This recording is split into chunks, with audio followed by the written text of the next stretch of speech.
সম্মানিত দর্শকবৃন্দ, আসসালামু আলাইকুম। আজকের ভিডিওতে আমি আপনাদেরকে দেখাবো যে গ্রাম বাংলায় আমের মুকুল কি পরিমাণ আসছে। গ্রামে প্রতিটা আম গাছে কি পরিমাণ মুকুল আসছে তা আমার এই ভিডিও দেখে আপনারা হয়তো বুঝতে পারতেছেন।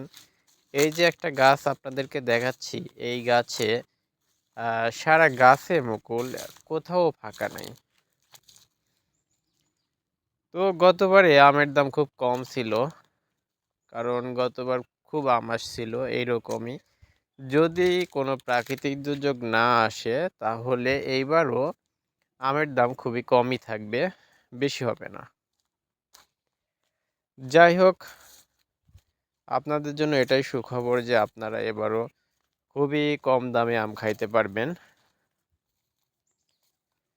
আমি আশা করি আল্লাহ যেন সব কিছু ঠিকঠাক রাখে এবং আপনারা খুবই কম খরচে আম খাইতে পারেন। ধন্যবাদ সবাইকে।